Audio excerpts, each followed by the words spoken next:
It is Monday, and everyone knows what time it is. It is time to talk some NFL offseason. Yes, we understand that free agency is a month away. We're going to talk about some Aaron Rodgers stuff, where he might be on the move to. We'll talk about Myles Garrett potential suitors. We'll talk about some free agents to be. We'll talk about the Eagles offseason and what they'll do. Yup, it's about to be Howie season, and it's going to be an exciting one. So do us a favor, kick back, relax, because episode number 31, we've almost reached the Eagles' amount of points in the Super Bowl, of 609 Sports Talk starts right now.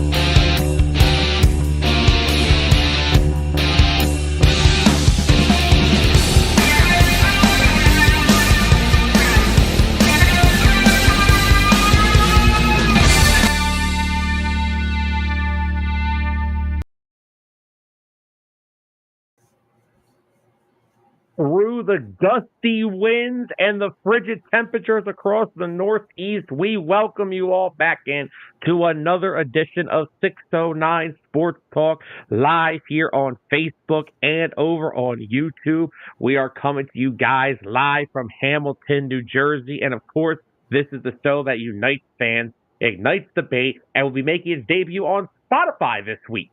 So for all any of our new Spotify listeners that will be listening to this on Wednesday, welcome. So, and of course, as always, we are your hosts, Sam Nelson. He is Tyler Adams. Mr. Adams, it's been a week. It's been a week without football. I know, it's depressing. Which means there's no Victory Monday. Dude, I'm just kidding. We got a Victory Monday all the way until next season starts. We got a Victory. Super Bowl lasts for the whole offseason. You damn right it does. I was going to say, we just won the Super Bowl. This is going to be a Victory Monday till September. And with the way the Sixers, Flyers, and Phillies are looking, I'm going to need this. As long as I got Howie season, I'm good though. We're chilling. But look, so we're gonna be a little all over the place NFL wise. A lot of NFL news has been going on the last couple of weeks. We've been kind of off the mark with some of them because the Super Bowl, Eagles playoff run, NFL postseason in general it was a hell of a postseason. Let's just call it how it was. That was an awesome postseason. Now, granted, it's a lot more awesome when your team ends up winning the whole damn thing. I don't think it was that awesome for Lions fans. I don't think it was that awesome for Commanders fans. Sure as heck no, it wasn't that awesome for Chiefs fans. And the Bills fans, I think they're just at this point like, I'm used to it. But anyway, no offense to Josh Allen. I love the guy. But it's the same story as the last, 4 years have been? Yep. Well, look, so we're going to talk a lot of stuff tonight. Well, of course, we're going to talk Eagles offseason. We'll talk some top free agents becoming available and why I think a team is going to ruin free agency for a couple of other teams, by the way. We're going to talk Myles Garrett, trade destinations, and all that good stuff as well. But the first thing to start the show tonight, we are going to go over just a little bit north of where Mr. Adams and I hail from here in Hamilton, New Jersey. We're going to go up to East Rutherford, New Jersey for a minute, shall we? Now, this was reported last week. Owner Woody Johnson has announced that the New York Jets will be moving on from quarterback Aaron Rodgers. The team feels like they would like to have a fresh start at the quarterback position, and Aaron Rodgers will be seeking a new team in 2025. Now, that is if Aaron Rodgers continues to play. He is coming off a year where he still threw for over 3,200 yards, something in that area. Yeah. Still a very solid year. An average year. He did. He threw for over 3,000 yards. He threw 28 touchdown passes. The mobility definitely wasn't there, but it's safe to say that Aaron Rodgers still had a productive year. Now, in terms of Aaron Rodgers off the field, we know what that brings. Darkness retreats, all this other politics crap that he... I did want to pull up his actual numbers. He almost hit 4,000 passing yards. He threw for 3,897, 28 passing touchdowns, and 11 interceptions. He was tops in the league this year. He was 8th in passing yards, tied for 7th passing touchdowns. He had a better year than about half the league. Yeah, on the New York Giants. Take that, or not the Giants, the Jets. The put them on either team. Yeah, put them on either team, and same result. I'm going to say I may disagree. I think the Giants actually may have been better. You think so? The Giants, they are going through a lack of a quarterback. They don't really have they have talent. I mean, they don't really have that much talent at running back.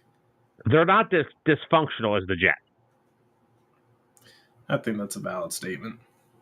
Don't get me wrong, they're dysfunctional, yes, but I don't think they're as dysfunctional as the Jets. But Tyler, let's talk about that. The question I will leave for you and for the viewers watching at home: will Aaron Rodgers play in 2025? Yes? No? And if answer is yes, where are some potential fits for the former NFL most valuable player? I think he will. Now, granted, he's going to have to go on his darkness retreat, and he's going to have to, evaluate all of his options. But at the end of the day, I think he's going to come back and play again. Obviously, his time in New York's done. I'll be honest, there's a couple teams that really come to mind when you're thinking about they need a veteran quarterback for maybe a 1 to 2 year loan. Teams that come to mind, the Raiders, or possibly the Colts. I don't know how sold the Colts are on Richardson. He wasn't too high. Ultimately, they ended up going back to him, but they could be another team looking for, a holdover guy until they can find their guy. As I saw Anthony mention the Titans, could possibly see that. Matt made the joke about going to the Vikings, just like Brett Favre. He's trying to follow and complete the Brett Favre storyline. Good God. Oh, man. But what's up, Matt? What's up, Anthony? Matt also said the Eagles' disrespect continues. No way they have us ranked 4th in early power rankings. I'm not surprised. That's fine. You know the way the song goes. Philly, effing Philly. No one likes us. We don't care. Oh, yeah. We're chilling, dude. Look, Yeah, I could definitely see the tie. I see a lot of AFC teams going for him. Oddly, I don't envision a lot of NFC teams trying to go after him. There's not many NFC teams that really need him. There's not. I mean, the only NFC East team that makes any sense is the Giants, but I don't think the Giants want that headache. No, I don't think he wants to, go back and play in East Rutherford again. Yeah, that's right. He wants to get distance from there. The grass is not greener on the other side, literally. Literally not. It actually gets quite blue over there, I heard. But yeah, I mean, a lot of teams are starting to figure out their quarterback situations. Like, Denver looks like they got their guy. I think New England's got their guy. I think Bryce Young, I think he's going to finally be able to step into that starting position with no issues next year. So, I mean, there's not a whole lot of destinations. But the one that I keep going back to, and I've been going back to this for months now, is him going to the Raiders. Because, one, it's the Raiders. We all know they're very dysfunctional as well. They would be the team to be like, you know what? Look at what he did this year in New York. Let's bring him in here for 1 to 2 years. Let's give him 10% ownership of the team as well. Anthony, I'm going to address that organization in a minute. Tickens will not play on that. He will not play if they try to tag him. Matt said he doesn't think the Raiders because apparently wherever he goes, he wants Adams with him, and I doubt the Raiders. Matt, you know what? Hey, don't never say never. Not a Justin Bieber quote.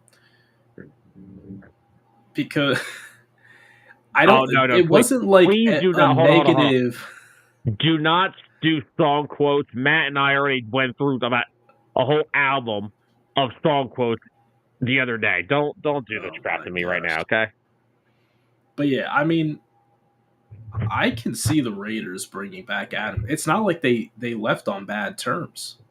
He just didn't want to play with Jimmy Garoppolo. Yeah, he didn't want to play there. They got capital for him in return, so they already got something out of him. They might be able to bring him back on a smaller deal, and if that means that brings Aaron Rodgers back too, they might do it. And not only that, this is the different Raiders team than the one that traded him to the Jets. This is now a Raiders team with a older, more experienced head coach in Pete Carroll. Yeah. They don't have a 5 to 7 year window here. Yeah. We don't know how long Pete Carroll is going to coach for the Raiders. The other quarterback, and this is me staying on the Raiders for a second, is I could see Russell Wilson reunion with Pete Carroll as well. I could see Pete Carroll lobbying for him to bring him in. Georgie's here. What's up, Georgie? Saying that Taysom Hill to the Broncos, Saints bring up $10 million doing it. Oh my God. Well, then Kellen Moore's not going to have an offense. If you ever had Taysom Hill. Hey, no, he's got $10 million to spend, Sam. On what? Yeah, no, that's good. Then they're only $80 million in the hole. Exactly. Progress. You got to start somewhere, Sam. This is what I'm talking about. This is exactly the crap I'm talking about. Georgie said Russ to the Raiders. Now, okay, so let's say Russ does go to the Raiders. Where does that leave his old team, the Steelers? I will say, they did win some games with Justin Fields. Justin Fields is not the issue on that offense. That offense and the coaching is the issue with that offense. Real quickly, Anthony said he'll give us two teams teams Adams will shine with. Okay, Anthony, give us those teams. Now, and don't get me wrong, I am in the same boat as you, okay? I have always been a believer in Justin Fields, and I'm not going away from that. But clearly, they wanted a veteran over him, right? Yeah. Do the Steelers get involved in this? But, even Russ didn't look good in that system. He looked good for, a couple weeks early on, but then towards the end, and I don't think that's Russ's fault either. Yeah, but I'm just saying, you're the Steelers, right? You're coming off a year where you just blew the AFC North. Yeah. You had that division until you came to Philadelphia. When you came to Philly and lost, it went south, and it went south quick. You have still a decently legit defense.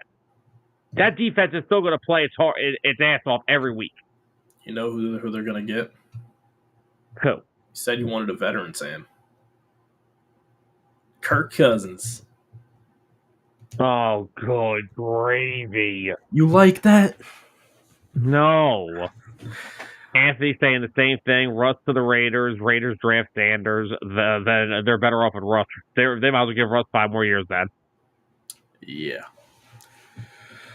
George said Steelers are looking at Daniel Jones. Good Lord, George. I hope that's a joke. Oh, wow. And then Anthony said, whoa. All right, so Anthony's two teams are the 49ers and the Rams. So Davante Adams. The big question with Davante Adams is, what point is he at in his career? Does he still want to be that main guy? Because if he's going to LA with the Rams, he's not going to be that main guy. He's going to get the Cooper Kupp treatment, and he's going to be the stepchild to Puka Nacua.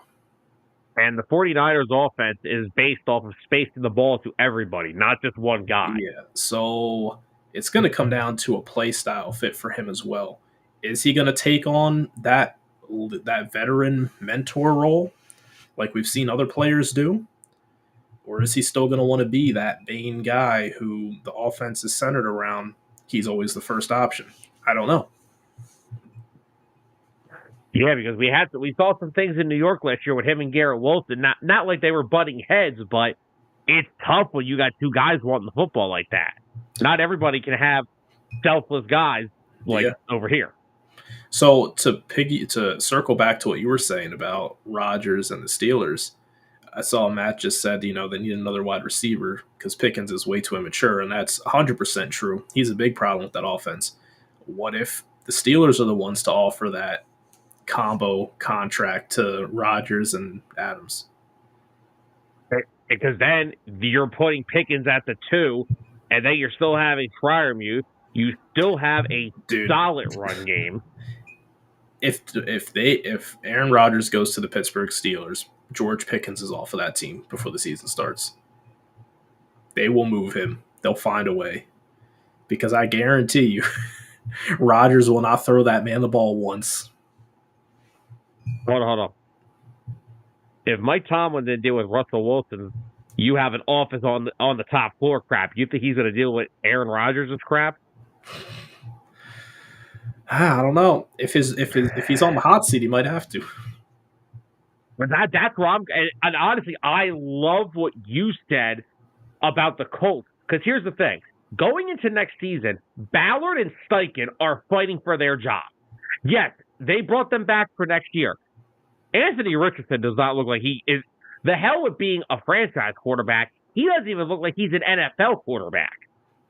He looks. I don't know. I trust Brock Purdy more than him. We'll just say that. Yeah. Anthony, you can't trade Najee Harris. He's a free agent. Well, good. They're not going to bring him back, guaranteed. That's where I think this is where the Steelers rebuild their culture again. Defensively, they always have the same thing over and over. They always have a good, gritty defense. What they need to do is not look to bring in this stud quarterback to pass the ball. They need to develop a run game. They need to get a good running back. They need to get the rest of the offensive line up to par. And then you plug in a quarterback. Honestly, at that point, you could probably plug in Justin Fields at quarterback. And, try to emulate. Now, granted, I'm not saying that they could be the same team, but try your best to emulate what the Ravens do. Justin Fields will never be Lamar Jackson, and they'll never find a Derrick Henry running back. But if they could try to at least mimic that with, be a threat with your quarterback and running back being good runners, and then you're able to pass the ball, short to medium, intermediate passes, they could probably find an identity for their offense. Yeah, because here's the thing. Last offseason, 3 teams saved the running back position. The Philadelphia Eagles, the Green Bay Packers, and the Houston Texans. When that offense was healthy, the Texans' offense was humming when Joe Mixon was pounding the rock. Josh Jacobs was top 5 in the league in rushing and helped out Jordan Love a lot when they started to take less pressure, when they took the pressure off of Love to make big plays with his arm. The Eagles, after the bye week, turned Saquon Barkley loose, and it did this thing called win a Super Bowl. The goal of every 32 NFL teams. Yeah. So, I don't know. Aaron Rodgers' situation, there's a few teams that make a lot of sense. Now, Matt said they need to cut it with the stopgap quarterbacks past their prime. I would go with Fields and build an offense around him. Yes, but if you're the Steelers and you're looking at this, you're saying, I am in an AFC with Patrick Mahomes and Josh Allen. And Joe Burrow. Don't forget about him. I haven't gotten that. That's what I was going to. I'm in a division. Yeah. I was talking about the conference. Okay. I am in a division with Lamar Jackson and Joe Burrow. And now I've got young kids like Stroud and Bo Nix coming around. And even though so far in his postseason career, he looks like 2011 LeBron James, I still got to think about Justin Herbert. True. Do I think Justin Fields can compete with those guys? If they cater to his strengths. Which they don't, because Mike Tomlin doesn't have an offensive bone in his body. Yeah. And he does not have the best judgment with bringing in offensive masterminds. No, he brought in Arthur Smith. Yeah. So I agree. Look, I agree with what you guys are saying about the Steelers with Fields. I agree with what you're saying. I really do. Like, I don't want you to sit here and think I like Justin Fields. I still think he's an NFL quarterback. I still don't think that going there is where is best for him. He needs to go somewhere with an offensive mastermind. Honestly, what about Fields to the Colts? That's legit competition behind Anthony Richardson.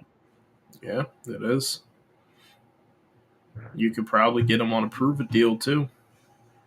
And if there's somebody I trust with a quarterback with those traits, we saw it once. I'll trust Shane Steichen with that. Yeah. And Anthony said, the problem is Pittsburgh's defense is a bunch of older players. Yes, Anthony, some of them are older, but that's the thing, though. It is still the strength of their team. No matter how we swing this, the Steelers are still, the strength of their team is their defense. Aaron Rodgers would basically be the closest thing to Ben that Tomlin has had since he left. Mike Tomlin is not going to take a young Justin Fields to try and develop him. Mike Tomlin is trying to save his job. Yeah. He doesn't have time to develop a Justin Fields. And that's where I'm at with this. I'm not saying Fields in Pittsburgh, I agree with what you're saying. I don't like that for Fields because the Steelers, they're not trying to define their next 5 years. They're trying to define their next 2. Because I'll tell you now, if I wake up in the year 2030 and Mike Tomlin is still coaching the Pittsburgh Steelers, I'm going to lose my mind. He still never had a season under 500, and he makes the wild card round every year, so we can't fire him. And they're bounced by the Ravens every year. Mm-hmm. But it's okay. We held them to 19 points in like October, so we're good. Until we're late in the season, everyone's exhausted. Matt said, as long as Tomlin is there, that offense won't do anything. He coaches like it's the 70s. And Matt, hold on. There's some parts of that's okay. It's okay to be a run-first team, but you can't just run the football every play. Yep. I'm sorry. I think the closest thing to a balanced team that plays like the old days is us. Yeah. We run the football, and my defense is going to knock you in the mouth no matter how you like it. I don't care how good you think you are. You're not going to do anything. Anything you watch your offense do to other teams, you won't do to Philadelphia. Yep. But the problem is that Tom was just so in love with this run the ball all the time. My defense, that's what lost in the Philadelphia game. There was 4th and 5 at midfield. They were down by 2 scores with 10 minutes to go. And they didn't even get the football back in that game. Yep. He said, I trust my defense to get us back out on the field. Okay.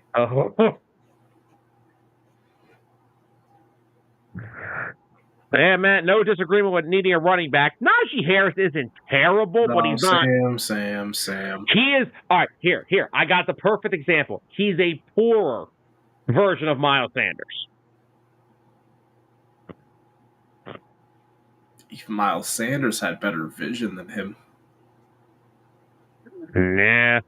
But just think of this real quick. Do you want to think of something bizarre for you real quick? We live in a world that Najee's been in the league 4 years?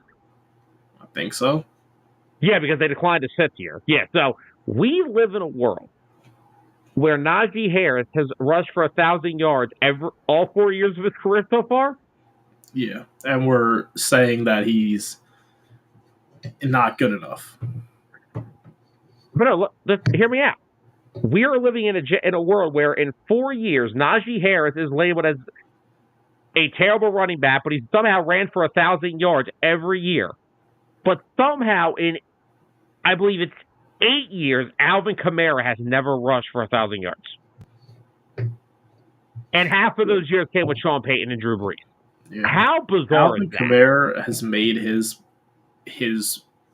bread and butter off of his all-purpose yards. Oh, I agree. I know that, but just how bizarre is that? I'm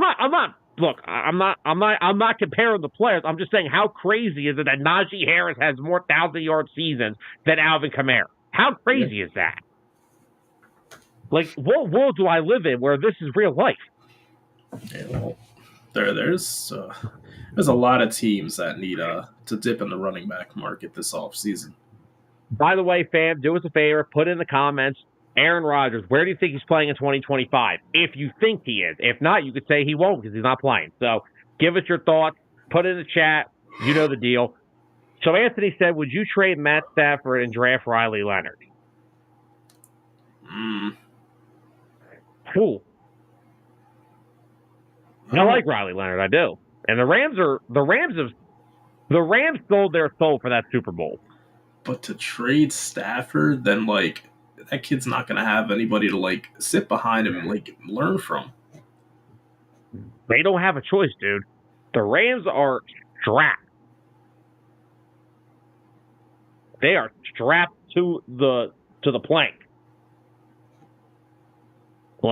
They got to start making some tough decisions. They're going to have to revamp this thing sooner or later. Yeah. No, Matt. I think Harris doesn't dance enough in the backfield. I think he just sits there.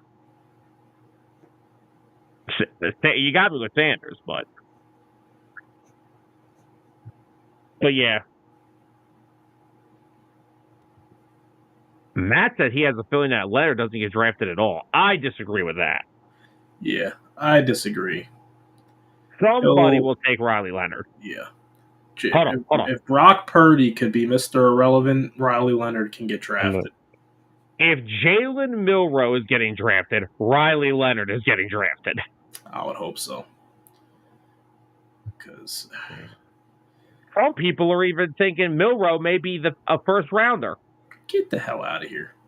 No, there are people suggesting the Eagles should use listen. Not take him, but that the Eagles should do what they did in 2018 with the 32nd pick and call quarterback needy teams and see what they can get for it. Me personally, I'm staying at 32. I'm taking the best damn player available. Yeah. I'm just loading up that young room, and it's just the whole locker room's full of freaking kids. I'm just loading it up more for years to come. But yeah, that Milroe, there are some teams that may. I'm saying he may be going in those top couple rounds. I'm telling you. I so guess what? It was like a third or fourth rounder.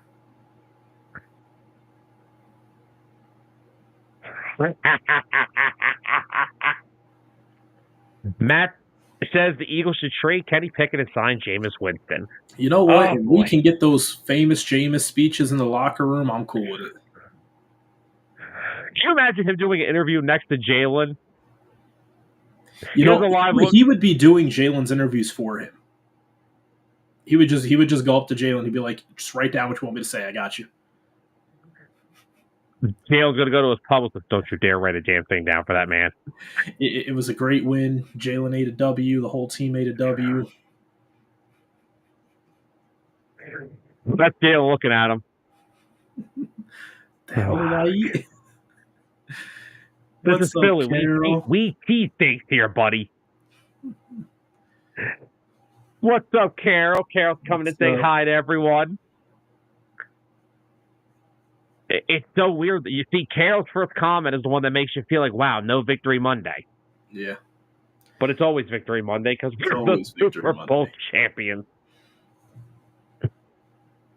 I said, hell, he was having a ball in the stand singing the Eagles fight song. Oh, he was having a ball that whole week. He was having a ball at media day. He was living life. Yeah, I think, honestly, this draft could be a good time for the Eagles to flip Pickett. Mm-hmm. Oh, yeah. This is... But once again, I still stand firm on what I said about this for the past few months. They got him because he was on a rookie deal, and they don't have to throw out big money to a backup quarterback. Yeah. Now, how you fix this? You draft a quarterback. Yeah, draft another one. Who knows? Maybe the Eagles will take Riley Leonard in like the 5th round.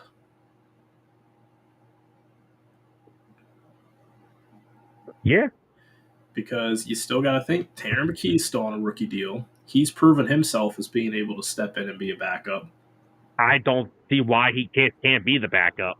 Yeah, I think he will be. Pickett's not. No. Pickett's time's up. I think they could, he did. I think they could flip him. At this point, I think they could flip him. But circling back to Aaron Rodgers real quick, if I'm thinking about this, the Raiders are probably my favorite right now because I actually imagine that. You're going to if you bring him in, you're going to bring Devontae Adams back. Now, if that relationship is fractured or not, we don't know. I don't think it doesn't seem like it was too bad to where he wouldn't go back. But not only that, right? You go back there with Devontae. Jacoby Myers just had a hell of a season. He did, yeah.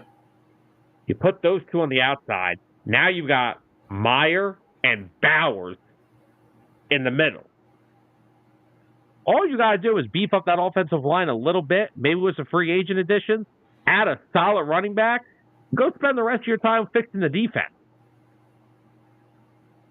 Because if there's one thing that Pete Carroll's not going to settle for, it's a bad defense. We know that for sure.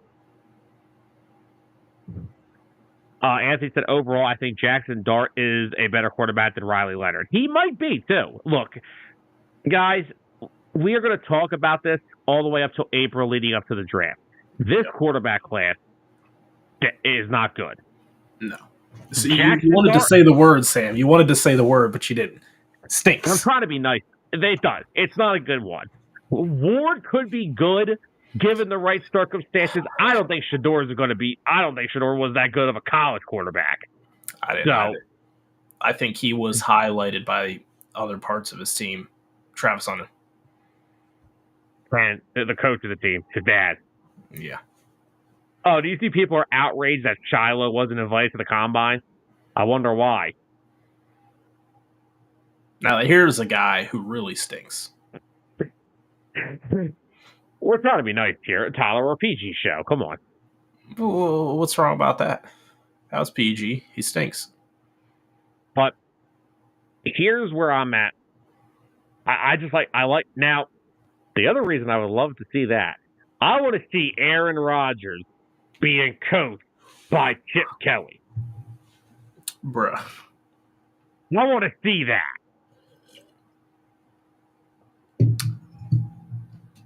You better watch out. Rodgers might show Chip Kelly about those mushrooms. Those might be the new training regimens for the whole team. This is how I felt when I cut the Sean Jackson. Oh my God. I still have not forgiven him for any of those things. He almost cost this team a decade. Mm-hmm. Real quick, Matt says Eagles trade Pickett, Huff, 2025 first, 2025 third, and 2026 second round pick to the Browns for Myles Garrett and a 2025 fifth. I still don't see it happen. I'm gonna be honest. I wouldn't want to give up that much capital for Myles Garrett. How many years left is on his deal? Let me ask you that. Good question. Because if it's an expiring deal, I don't want him on a loan. He's definitely not an expiring deal. They've done such a good job with building up these young talent and getting this team younger. Now, but yeah, Myles Garrett's still one of the best pass rushers in the league. Oh, absolutely. It's just not a smart move to make to give up this much capital. If that's what it would take to get him, I don't want him. Okay, and now Matt said he thinks there's 2 years left on the deal. Okay, but also, so now we have to fit his contract in for the next 2 years. Okay, so you know what that's probably going to mean? Bye-bye Zach Bowen, bye-bye Mekhi Becton, bye-bye Milton Williams. Now, I know Milton Williams and Josh Sweat, you're getting Myles Garrett, but still, there is not a damn thing I don't trust Vic Fangio to get right. And not to mention, as great as Myles Garrett is, I am not saying he's not. And you know what? We can segue into this now since this is the next topic anyway. There is not a damn bone in my body that would say, I don't want Myles Garrett on the Eagles. The only thing I will say is, with the way that this team is developing talent right now, why do I need him? Yeah. Nolan Smith is going to be way more. He's going to be better than he was this year. Nolan Smith this year was good. In the postseason, he turned into a superstar. Jalix Hunt has been playing edge rusher for 2 years. In his life, not just in the NFL and his last year in college, in his life, he was a safety. Yep. Not to mention, this draft is ridiculously loaded at defensive tackle and pass rusher. It is a ridiculous class. This class of defensive linemen coming out is like last year's quarterback. It is loaded with them. And Howie Roseman always drafts them well. He does. Don't get me wrong. Nobody is sitting here saying we would not love to have Myles Garrett. I'm just thinking of... You got to think about the future ramifications of giving up that much draft capital has.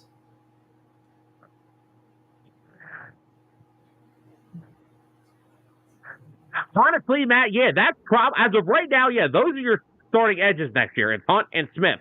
And they're going to add to it. I don't, right now, I'm not sure if I see Bryce Huff fitting into this team next year. I don't think he'll be here. Bro, he's gone. Okay, we don't know that.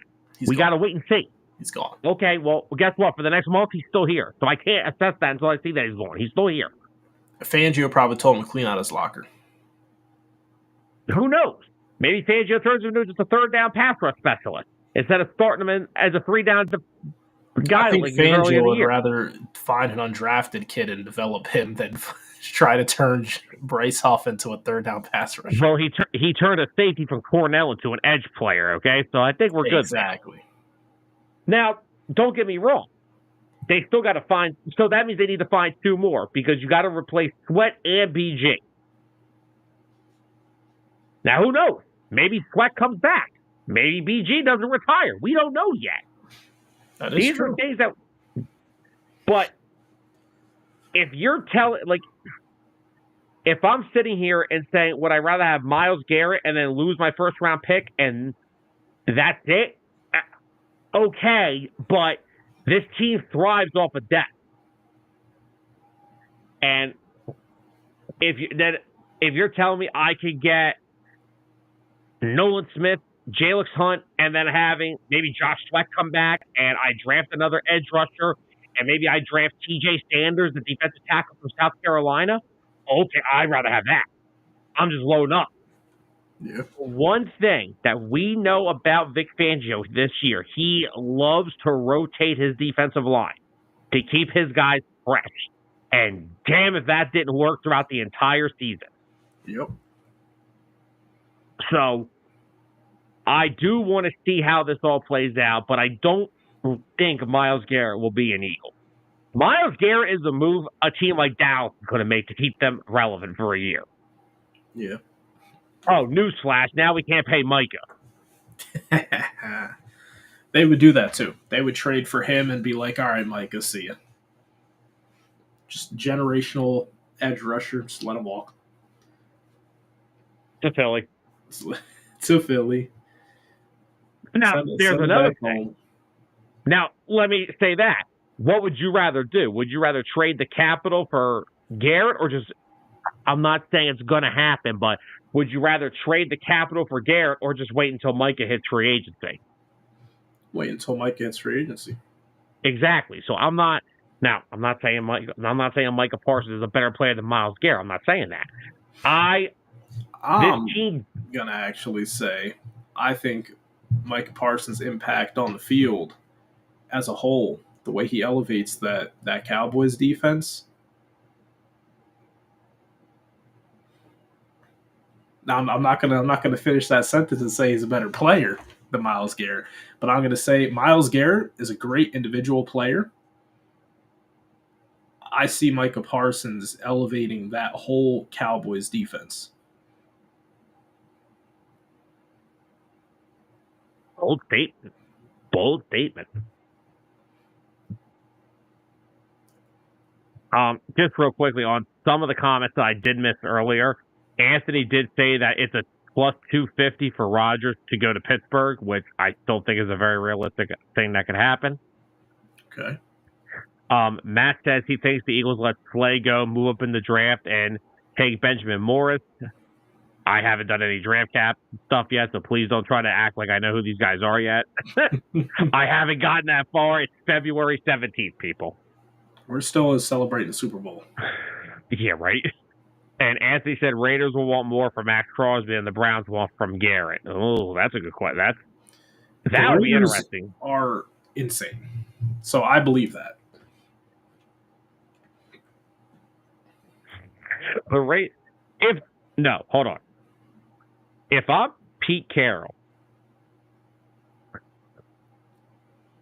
I swear to God, if I walked in there and I find out you trade Max Crosby, just give Chip Kelly my job. I'm out of here.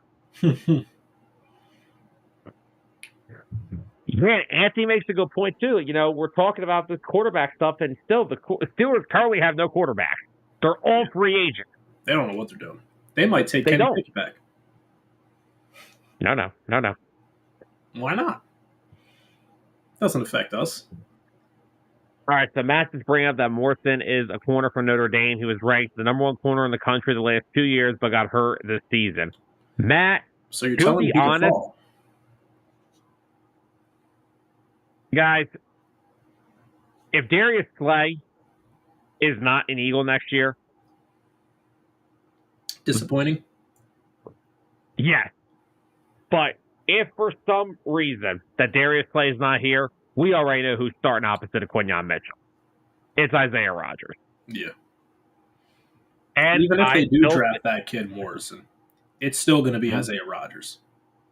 I'm okay with that too. I still think Keely Ringo has something to prove in this league too. And the first thing why I say that, I ain't saying Keely Ringo's going to come out next year and play a shit ton of snaps. But the one thing I like about Keely, the first thing I like about my corners, will you go up and tackle? He doesn't go up and tackle you. He'll go up and smoke you. He ain't afraid to hit you. And another thing, Keely Ringo he was only like 20 years old when he got drafted. He was one of the youngest players in that draft that he was taken in. There's still a lot of potential and a lot of raw talent in Keely Ringo. But also, I think the point was always to have Isaiah Rodgers just come in here. He's only 25 years old, and he's going to end up playing a significant role down the line. I could easily see the Eagles giving him another 2 years extension. He'll play if Slay comes back. They'll have him play that first corner off the bench role again, and then after this year, he'll come in and slot in opposite of Quinyon. But for now, it's going to be right now. Hopefully Darius Slay still comes back, not because I don't think the Eagles secondary will be just fine without him. I think they'll be good. You'll miss a guy like Darius Slay, but Quinyon's going to get another year better. Cooper DeJean's got the nickel locked down. It's all good here. Yeah. So it'll be these are the decisions that Howie has to make, and this is what I hate about it, because we'll never see this full team together again. Somebody on it won't be here, and it sucks, but it is what it is. Bruiser asking, did you guys see the wedding at the Eagles Super Bowl? The bride was wearing an ankle monitor. Bruiser, that's peak Philly. Yes, it's peak Philly. That is 100% peak Philly. It's the most Philly thing ever. I saw that. I'm like, well, this will be the top story on today's news. Yep.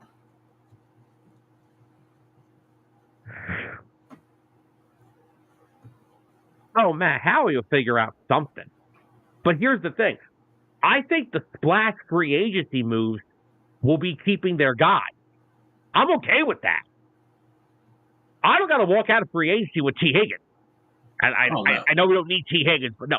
Yeah. He's the best free agent to be. That's what I mean. Like, I don't need that. If I woke up on March 12th, which, by the way, Tyler, this sucks this year, free agency's on a Wednesday.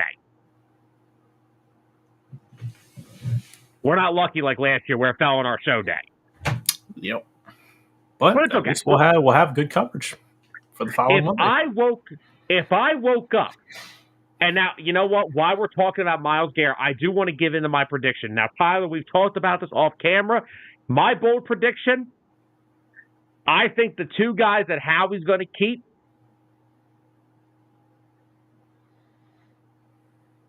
Zach Bond,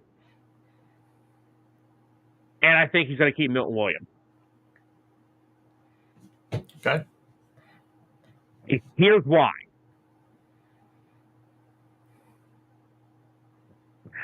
Real quick before I get to that real quick. Oh, Matt, he will. He'll figure something out. He's Howie Roseman. The guy figures something out you know what he'll do? He'll go sign Trey Smith. No, he's like the number 3 free agent, the right guard for the Chiefs. He'll sign Trey Smith to a 5-year deal. And we'll have the best offensive line you'll ever see. Yep. Even though I would kind of feel bad to lose Mekhi because of how good it felt to see him finally like flourish in the league, and for him to do it here, win a Super Bowl. And I didn't not pick Mekhi because I don't want him back. I'll get to this. Let me get the Bruiser's comment real quick. Bruiser said also the parade and Valentine's Day were the same day. I can't wait for 9 months from now when there's a bunch of newborns with the name Saquon or Barkley. Hold on. Or Jalen. No. There's going to be a lot of Coopers. You know what? You're right. There's going to be a lot of Coopers. There's going to be a lot of Coopers in the next 9 months. But here's the reason why I went with those two, okay? Now, when we're talking about the Eagles and the guys that they are losing to free agency, I'm not talking about Kenny Gainwell, Oren Burks, Fred Johnson. I think guys like that, Howie will find a way to keep no matter what. They're cheaper guys. They can be brought back easily. I'm talking about the big four of Josh Sweat, Milton Williams, Mekhi Becton, and Zach Bond. Here's why I picked those two. Number one, Zach Bond has the best middle linebacker season that we have seen in this city in 20 years. Yeah. Zach Bond is the best middle linebacker we've probably had in 20 years. Not to mention, Oren Burks is a free agent. And the only guys on your roster currently are a Nakobe Dean, who we have no idea when he'll be ready to play next year. And then we have Jeremiah Trotter Jr. And that's no offense to Baby Axeman. Love him. I love Baby Trot. But we don't know where he'll be in his development. I'm not willing to go into next season with a bunch of uncertainty in my linebacker spot after what Bond and Dean together did this year. So just off of Dean's health alone, Bond has to be brought back. Not to mention he's like one of the leaders of your defense.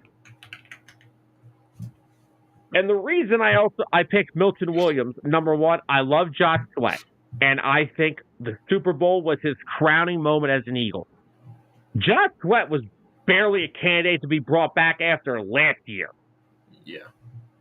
Now, don't get me wrong. He played well this year under Fangio. He did. He played really well. And when we needed him the most, he was there. But like we said, you have Nolan Smith. You have Jalix Hunt. There's plenty of edge rushers in this draft class that I'm sure the Eagles will do their due diligence on. Abdul Carter. But anyway. We can hope. Gas mask. Please. Just go find Laramie Tunsil. Ask him for the gas mask, Abdul. Find a way. Tank that stock. Find a way to get to Philly. But I know. It's all right. It'll be a Saquon thing. He'll go to the Giants for like 5 years, then he'll come to Philly. It's okay. But the reason I have Milton Williams as the second guy that they're going to pick to bring back, not only because Howie loves his defensive linemen. Do you remember the infamous fist bump in the Eagles draft room the night that he was picked with Tom Donahue and Howie? And Donahue wasn't happy with the pick? Do we remember that awkward fist bump? Yeah, I remember it. And come to find out, the reason of it, because Donahue wanted Aleem McNeil.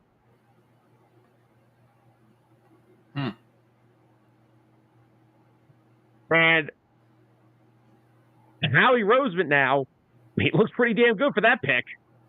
Yep. So I think he's going to end up getting. It's going to be Milton Williams and Zach Vaughn for me. Do you have any thoughts on that? I'm betting on Howie. I think he brings back 3.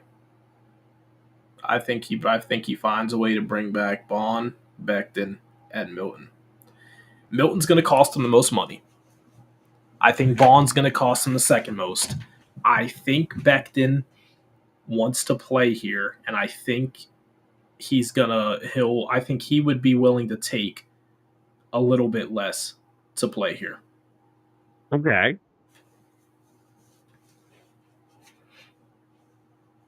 Fair enough. So you're going 3.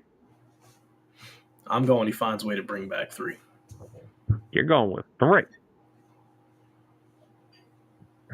Bruiser, I do have a baseball show coming within the next couple of weeks, so keep your eyes out for my next Hitting Home episode, because I do have a baseball show coming up to get ready for the season. So it doesn't come out every week, especially during baseball season, but I'll try to get as many out for baseball season as I can. But I have one coming out. It's either going to be next week or the following week. I'm still trying to figure out the schedule for it, so. But I'll keep you posted on that. But, okay, me and Bruiser can actually agree on something. I think we have made 609 history that Bruiser and I can make fun of the Mets together. Oh, my goodness. Well, no, that's like Adam and I over there. Adam and I are brutal rivals, but we hate Ohio State. Bruiser and I can make fun of the Mets. So there, it's a kumbaya moment. Okay, we finally found some neutral ground, since we've only been at spring training for 1 day and the Mets already have a starting pitcher out for 8 weeks. But anyway, but thank God we gave one guy half $1 gazillion. Thank God we did that. Yep.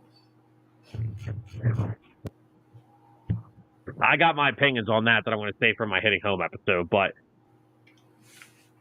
now, let's go back to Myles Garrett here.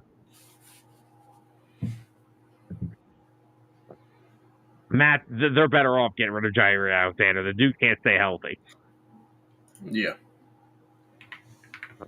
So he'll have a market, but I'm not sure what his market will be. Man, ain't coming anywhere near my team. Anthony said Joey Bosa could be on the move. Yeah, I mean, Khalil Mack's a free agent. Bruiser, that's the most Mets things that they Bruiser, that's the Mets. Any interest there, Tyler? And either of the Chargers pass rushers?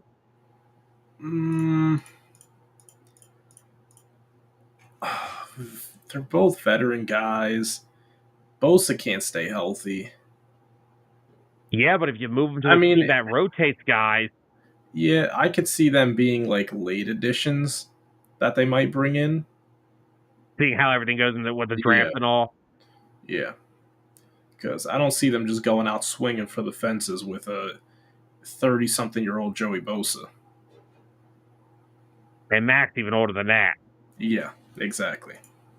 Mac has played in the Fangio system, too. But. True. Back Chicago, right? Yeah. That was the year when we went to Chicago and beat them on the double doink. Sorry, Bears fans. Yeah, Khalil Mack was good in Chicago.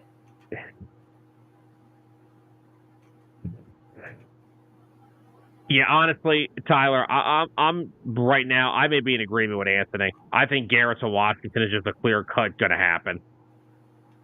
Yeah, I can see it. It's the most logical fit. They got Jaden Daniels on a rookie deal, which for the next 4 years is going to be a damn cheat code. Yep. And Dan Quinn is going to do everything he can to improve his defense. And Cleveland's going to ask for what's his name back in the deal. who? For oh my gosh, Jaden Daniels. Bet. Would you knock it off? Why must you do these things? But what are some now? I think Washington is easily the top suitor. Where are some other potential landing spots we could see Myles Garrett hitting to? What's the Bills' cap space and draft capital looking like? Von Miller's kind of getting to that age. Well, Miller may get cut, so I think he does get cut. So there's something right there. That's another one. The Bills make a ton of sense. Myles Garrett's going to want to go to a team that can win. So that narrows down the list by a lot. Fair enough. Could we see possibly the Chargers? They're going to be losing those veteran guys. I think the Chargers' goal right now is to get weapons around Justin Herbert. T. Higgins.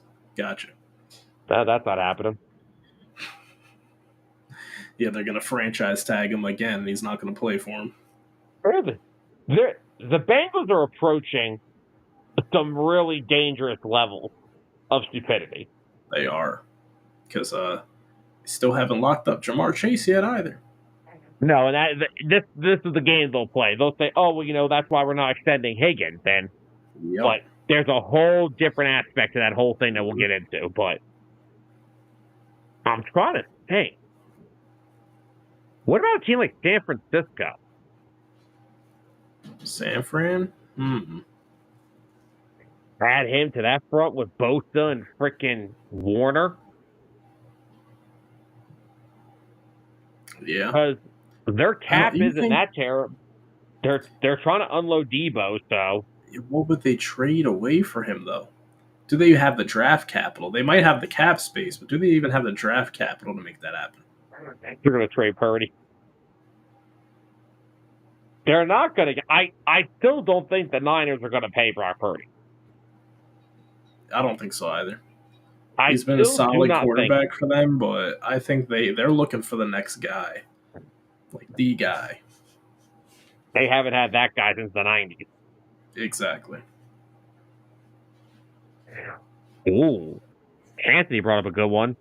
Green Bay.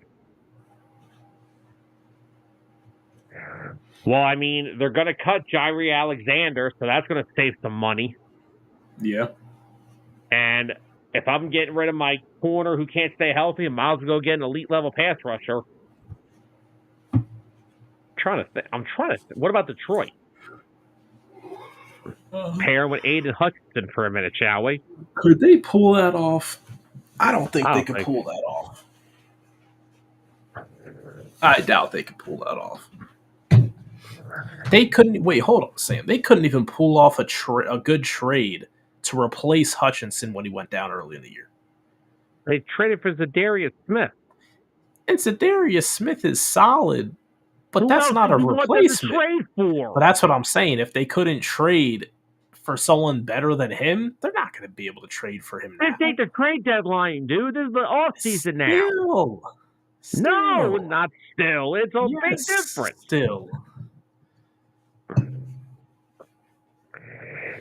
I understand they're 5-12 this year. I understand that. I think the addition with the new coach and the potential of the quarterback, I still think Chicago could be a thought here. You pair him with Montez Sweat, their defense would have an elite pass rush. Now, that's the only defensive addition the Bears should be making. Everything else would be their offensive line because their offensive line stinks. Like, they have the worst offensive line I've seen since the 2015 Eagles. But yeah, so give me your top three. Give me your top three landing spots for Myles Garrett.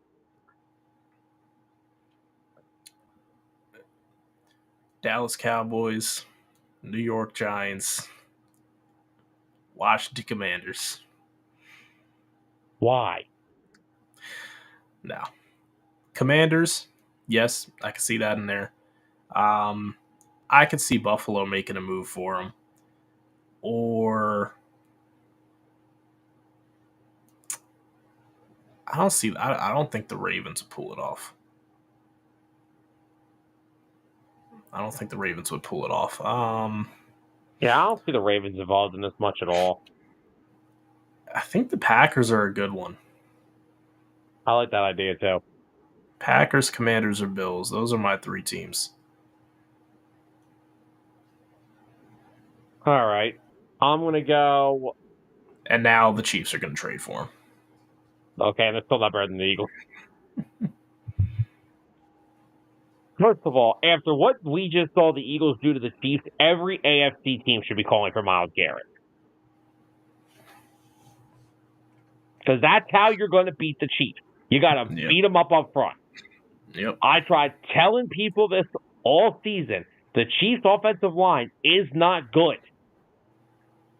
It's not terrible. It's above average. But if you look at that offensive line in the Super Bowl, Jawan Taylor has stunk for weeks now. Trey Smith is going to be leaving in free agency because the Chiefs don't pay their guys for some reason. They get rid of them all. Creed Humphrey picked the worst time to have his worst game of the season. I don't even know who their left guard is, and Joe Thuney is not a left tackle. We've known that. Yep. All right, so Anthony's going top 6 teams for Garrett are Washington, Philly, Browns, Bills, Lions, Bears. Oh, my God. All right, so if I had to pick my 3, I'm going to go in this order. Washington, Buffalo,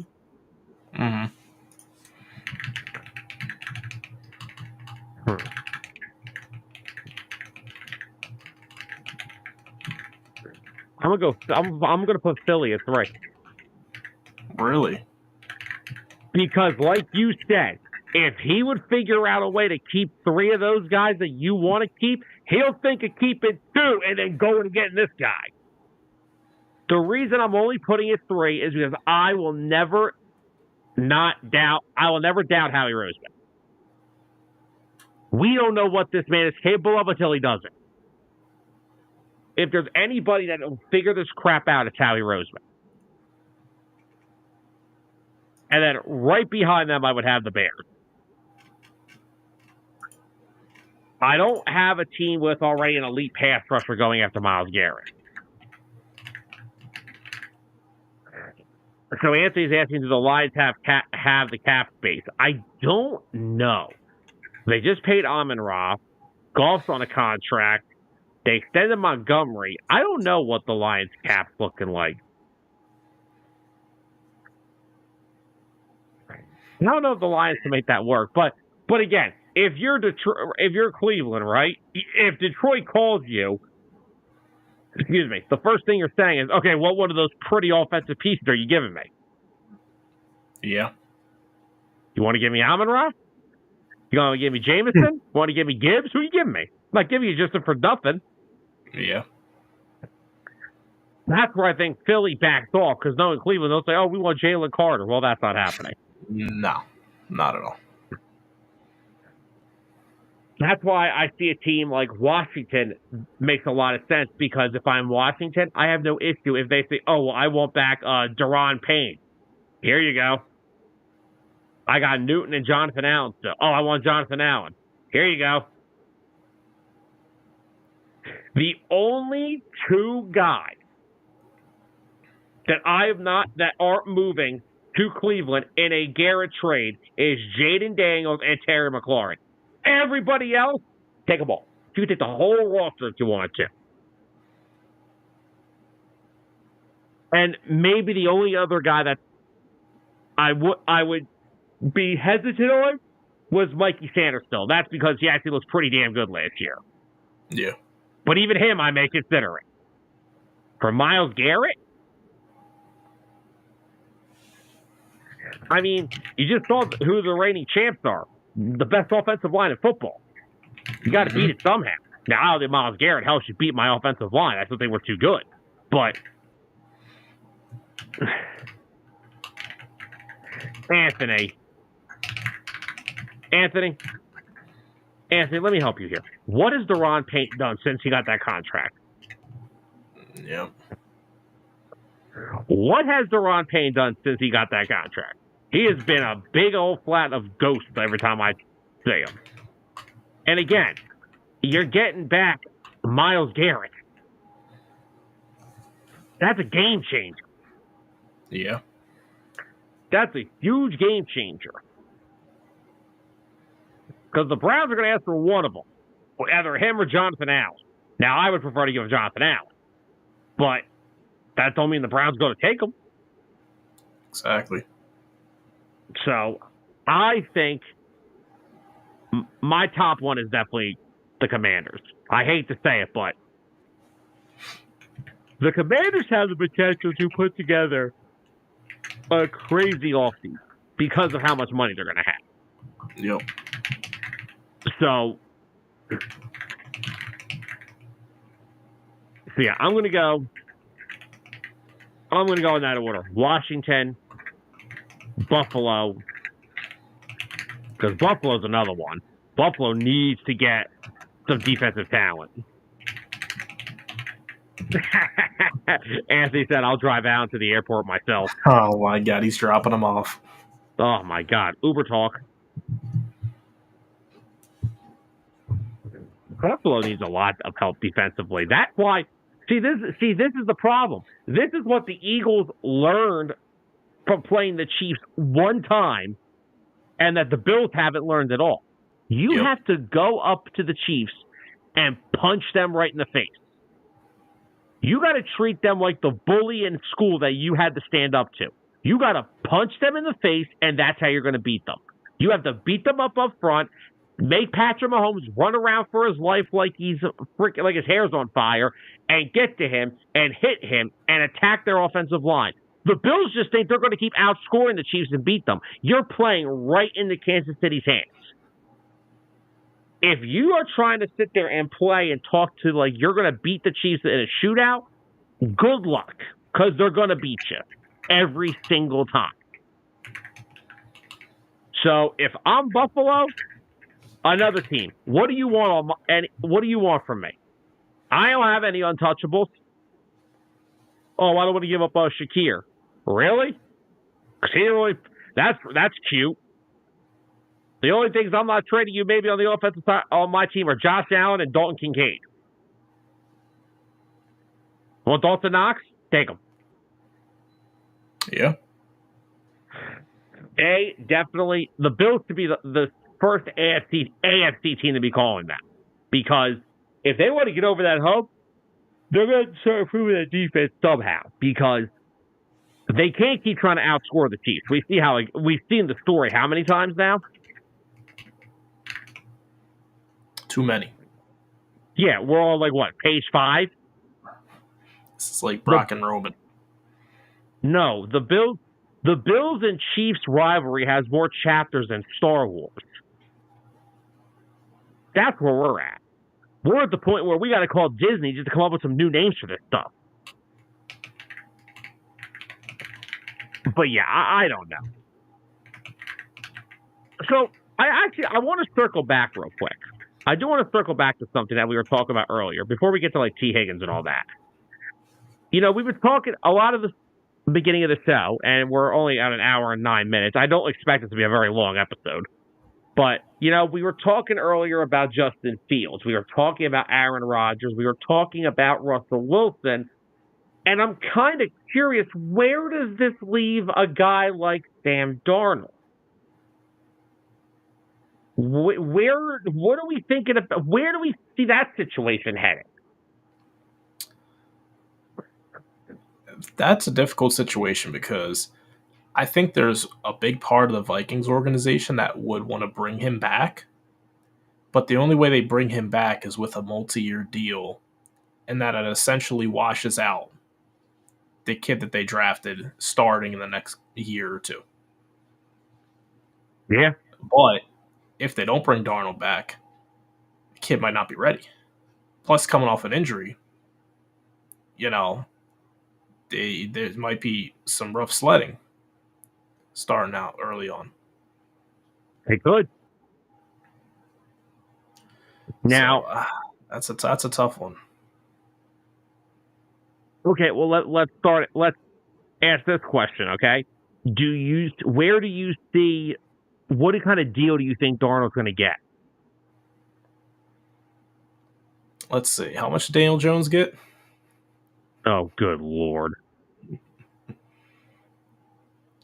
I can see Darnold getting $35 a year contract. And I'm lowballing it too.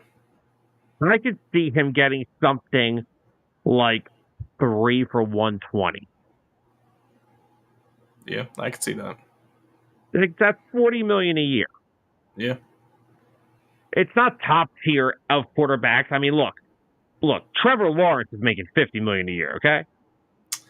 Yeah. The guy who has the same exact stats as Daniel Jones? Yeah. Yeah. No. I don't want to talk. Yeah. They both got overpaid. Now,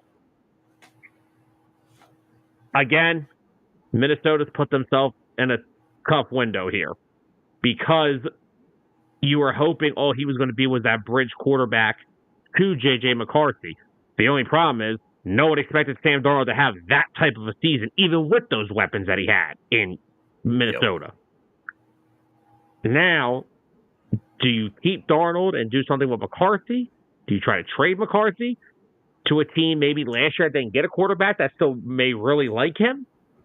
Do you let Darnold walk and stick to your guns and go with McCarthy? Because, I mean, if Darnold flourished here, Josh McCown and Kevin O'Connell, they've done a good job. Darnold had a great year. Until he saw Detroit and the Rams. Whatever happened the last 2 weeks of their season, the last 2 games, playing for the division against the Lions, getting crushed, didn't score a touchdown. And then following it up in the playoffs, wild card weekend, and I don't think, did they score a touchdown in that game either? If they did, it was one in the second half. Because I remember I was counting at one point, they were 6 quarters without a touchdown. So if they ended up scoring a touchdown, it came in the second half of that wild card game. So yeah, the Vikings, yes, they did score a touchdown in the third quarter with T.J. Hockenson. Yep. There you go. So you got to sit back and reevaluate. Like, did they peak with Darnold? Or I don't know. Okay. The Vikings are in probably one of the worst situations because they don't know what the hell to do. They don't know if they should bring back Darnold, give him a contract. Oh, I like what Anthony just said because that could be an easy out for the Vikings. Tag him for 1 year. See how it goes with him. Try and give McCarthy that time to be able to practice behind Darnold and learn the system. And then if they feel like, they think McCarthy really is their guy and Darnold's not, boom, you're not tied to him. Yeah, because here's the other thing. Sam Darnold is still only 27 years old. I know he's been in the league forever, but he's only 27 years old. Yeah. And just to look at his full numbers for the season, 66.2 completion percentage, 102.5 passer rating, 4,319 yards, 35 passing touchdowns to 12 interceptions. So, like, and Anthony has a good point, Tyler. Yeah, they're tagging him, but that's a $40 million tag. Yeah, but I mean, if it comes down to them not having to fully commit to him for 3 years, $40 million, then I think they'd probably rather go that route. I agree with you. Because why would I tag if I? They might just let him walk. They might just let him walk and be like, "All right, McCarthy's our guy," and then they might bring in somebody, to put behind him as like a safety blanket, sort of. Yeah, I mean, 1 year for $40 million compared to 3 is now. Let me ask you that one: where are some possibility landing spots for Darnold if he was to leave? If Stafford walks, maybe LA. LA's not in a position to trade one quarterback and give another one $40 million.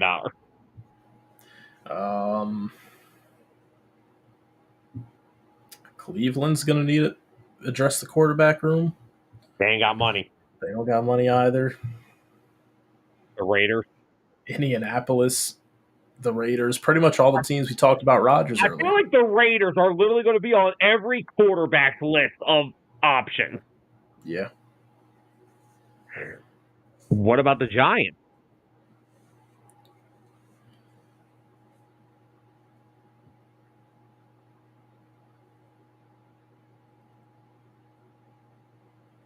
The Giants do need to make a splash here. The only thing I'm worried about is Darnold seeing ghosts going back to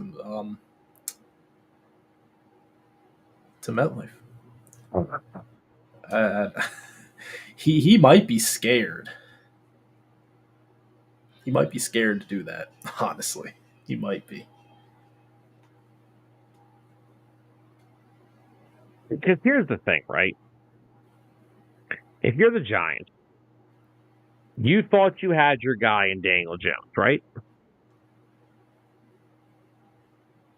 You flopped. We know that. All right, Anthony, hold on. I will say this. The Giants don't know how to evaluate talent at the quarterback position. But I'm going to say, is Darnold the safest bet for the Giants? I would say no. Because the Giants, they can't have another Daniel Jones situation. They can't give Darnold 3 for 120 and then have Darnold flop. They can't do that. If they do that, they're going to be in cap hell. Cap hell. Joe Shane's going to be in actual hell. Yeah. But now, I don't know. I don't know a good landing spot for Sam Darnold. I would say the Jets, but that's not happening. I won't do that to Sam Darnold. We're not putting him back on the Jets. Not that, Tyler. You want to put Sam Darnold back on the Jets?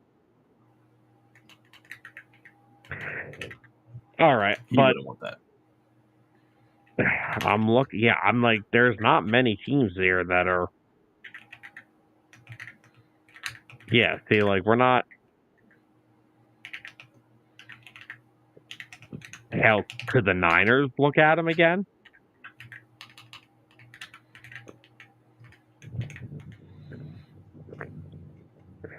How about that one, Tyler? Could the Niners look at Sam Darnold again?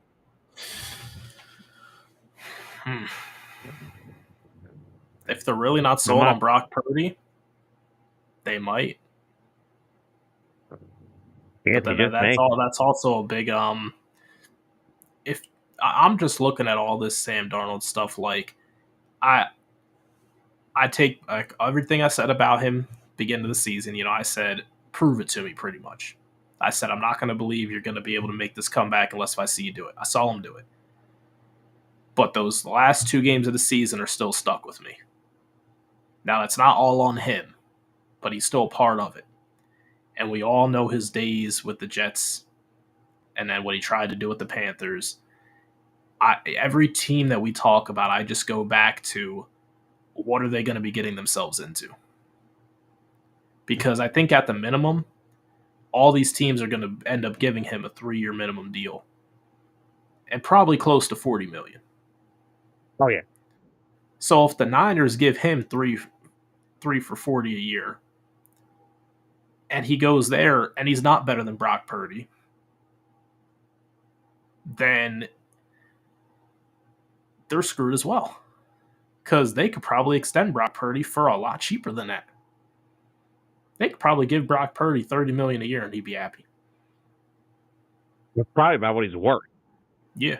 Because honestly, Purdy's a good system quarterback for them at the end of the day. That's all he is at the end of the day. The Niners, they got to get their running back room healthy. They just went down the list. Next guy up. Like, it was insane. I don't know what their contracts are looking like. McCaffrey, if he comes back healthy, they'll have him. You'll have more depth with the young kid who's going to go into his second year now, Isaac Guerendo. You still have Elijah Mitchell on the roster. So when he gets healthy as well, there's another guy that's a proven back in that system. I think the Niners are going to roll with Purdy. They're going to move on from Debo, which thank God. Yeah. I mean, Ricky, I honestly think the Niners offense is better off without Debo because they literally cannot use him as a traditional wide receiver because, shout out to my friend Georgie, he's not a good wide receiver. Like, until the Niners realize something, and here, I don't want to hear about, he was being used as a running back because they didn't have any. No, he was used as a running back because he's a terrible wide receiver. Like, Deebo Samuel is a bad route runner. He is a bad route runner. He is not.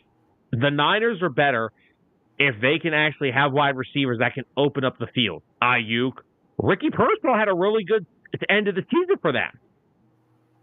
The kid they drafted last year.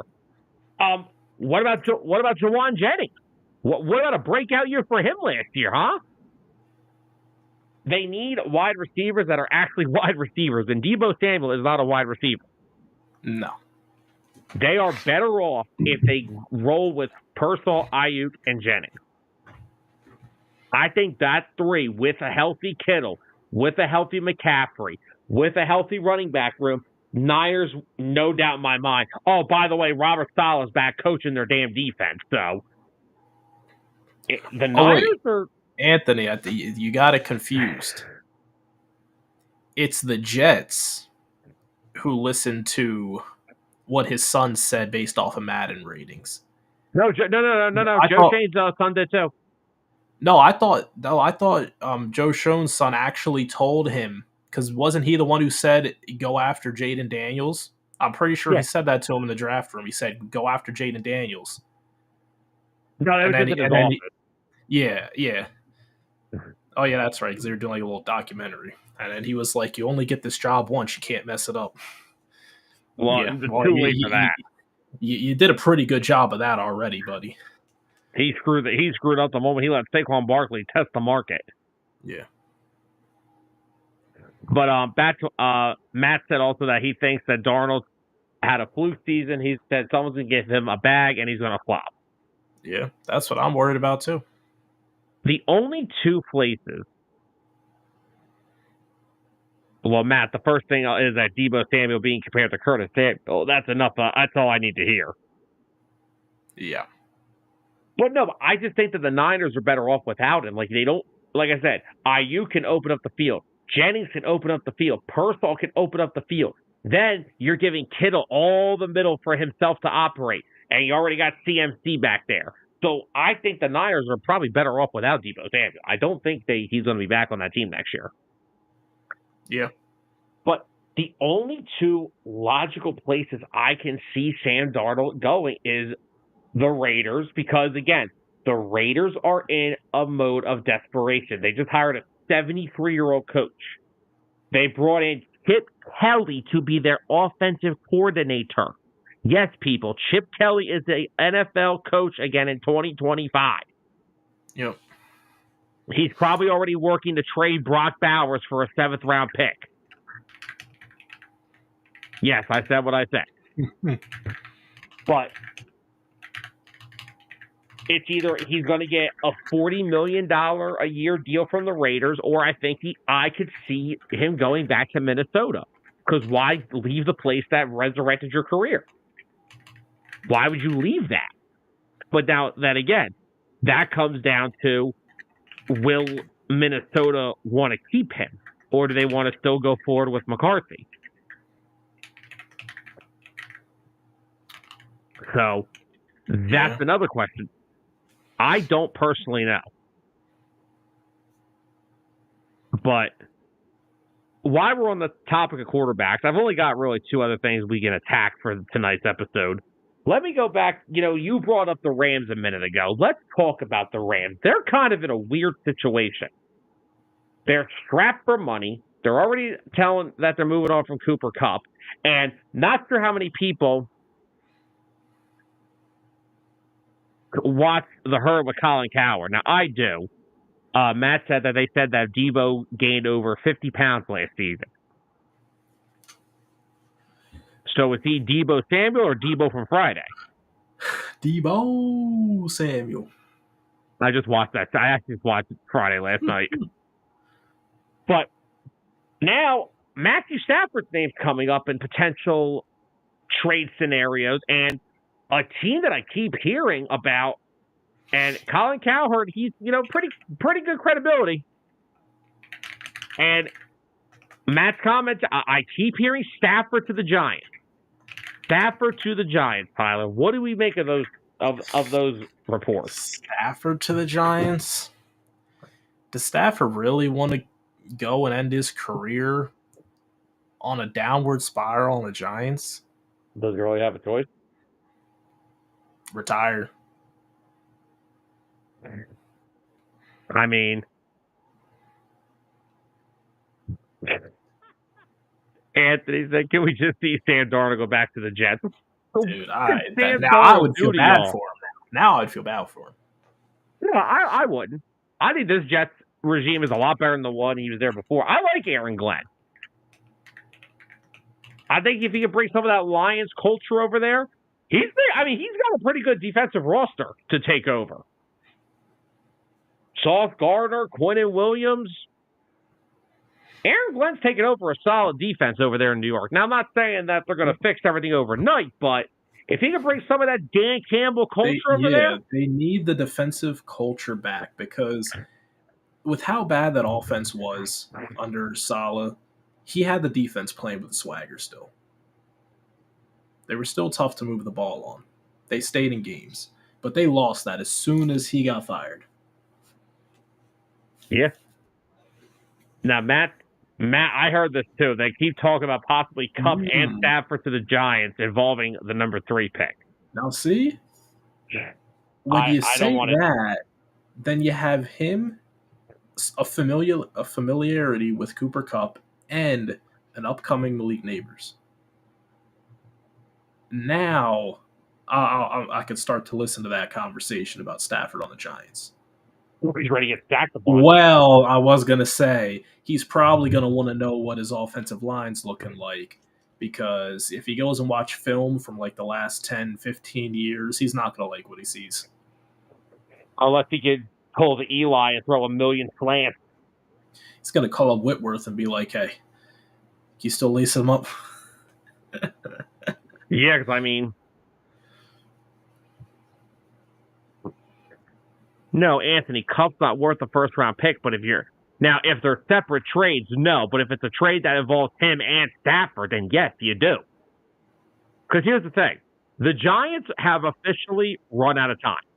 Joe Shane and Brian Daboll have officially reached their do-or-die scenario. John era just watched you let Saquon Barkley win a freaking Super Bowl. And guess what? Odell Beckham has won a Super Bowl since leaving the Giants. Kadarius Toney has won 2 Super Bowls since leaving the Giants. He was gifted 2 Super Bowls. I understand that, but if I'm okay, but look at it as the owner of the team. I know. 3 of my former first-round picks that I thought were going to produce Super Bowls for my team have won elsewhere, not to mention Jason Pierre-Paul, but Pierre-Paul won one with the Giants, so he doesn't count. Yeah. I could keep going on and on with that bum Kadarius Toney. Should have never been a first-round pick. The Giants just pity drafted him because they were upset that we took Smitty. By the way, we got to talk about him in a second before we get off the show. Matt said Stafford might look at the running back situation and be like, I'm good. Trace wasn't bad last year. And it really comes down to their offensive line just stinks. Outside of Andrew Thomas, it does. Yeah, Andrew Thomas actually developed into a good player. I remember I made a lot of jokes about him. But everything else was brutal. Terrible. But yeah, like their running back room might not be that bad if they actually have guys to block for them. Because granted, not everyone can be Saquon Barkley and just, crappy O-line still be amazing. No, but I mean, Tyler Tracy last year rushed for 839 yards and 5 touchdowns, so he wasn't terrible. Yeah, he wasn't. Now, if you're bringing in Matthew Stafford and you trade for Cooper Kupp as well, and you have Malik Neighbors, newsflash, you're not a run-dominant team. You're not running the football. Mm-hmm. You're mainly passing it, so you can get away with that running back room. And also, defensively, they still have Dexter Lawrence in the middle of their defensive line. Brian Burns and Thibodeau can get after the quarterback. Now, they're going to Azeez Ojulari is another one of their pass rushers who's actually a pretty damn solid rotational piece. That's a name I could say to look out for the Eagles. But Bobby Okikere is still the middle linebacker in the middle of that defense. So, they've got some pieces defensively. I'm not saying they're great, but and in their secondary, they drafted Dante Banks with a first-round pick a couple of years ago. They have Dory Jackson is still there. Jesus. Tyler Nubin, the kid they took last year, who I really liked. They drafted him last year. They've got some guys on their defense that can be players. They do. And that was the strong point of their team last year is they had a solid defense. Yeah. Matt said, speaking of Barkley, I was told top running backs never win Super Bowls in the NFL. Nope, we were told that too. Yep. What we saw this year was one of the best running back individual seasons of our lifetime. That is what you saw this year. Yep. Matt said, Carson said the Giants promised to draft him with that pick, but then traded it and got Toney. He said, yeah, that's the thing about the Giants. Okay, I didn't get Devontae Smith. Okay, I'll get Micah Parsons. Kadarius Toney might be one of the worst draft picks, most overhyped players to ever end up winning 2 Super Bowls in NFL history. Honestly, like he was that bad. He is that bad. Well, yeah, I'm at the point where the Giants need Stafford more than Stafford needs anything. Yeah. Because if I'm Stafford, I'll just stay in LA if the Rams want to keep me. Now, what the Rams are doing, I'm not really sure. It looks like they're trying to get younger and cheaper so they can start building the next core.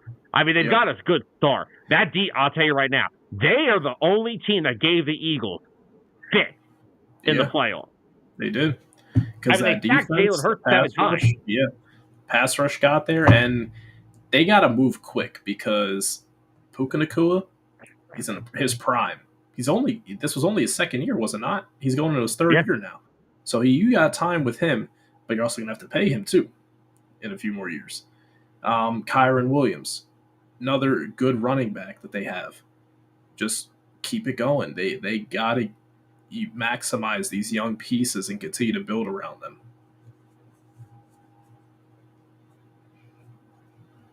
Oh, Matt, I remember those on draft night. Oh, that was great. Remember those. all the Giants fans trying to cope. Oh, this guy on paper, he's so much better than Devontae Smith. Can we just give Devontae Smith his flowers on saying that he is literally the most underappreciated wide receiver in the NFL? Oh, yeah. He is one of the biggest big game performers you'll ever find. Every big moment. Back from Alabama. I'm sorry, did he have like 215 yards in that game? Yeah, he did. Caught the game winner from Tua. Led the team in receiving in the Super Bowl 2 years ago. Led the team in receiving with a dagger touchdown this year. Devontae Smith. And people could say, oh, well, he hasn't done this, he hasn't done that. Okay, the guy has A.J. Brown on the other side of him. The guy has Dallas Goedert and Saquon Barkley on his team. But Devontae Smith is, without a doubt, one of the most underrated, underappreciated wide receivers in the NFL. And we were told he wasn't going to be able to do it because he's too small. Well, guess what? You know what? He's going to be walking like this in a few months because you know why? The weight of that ring that he's going to be wearing on his hand. Yep. All right, so Anthony's saying no one's talking about where will Tyreek Hill go. Well, apparently he's backed up on it now. It's like, oh, I may stay in Miami now. I think his time in Miami's up. I don't think he wants to play in cold weather again. So if he doesn't want to play in cold weather again, I have a great proposition. San Francisco. Oh, I don't want to see that. The Tyreek Hill is the guy that San Francisco wished Debo could become. Well, Tyler, Debo isn't even 1/3 of the player Tyreek Hill was when he was in high school. Oh, man. Listen, Debo has gained about the same amount of pounds as many kids that Tyreek Hill had. Okay?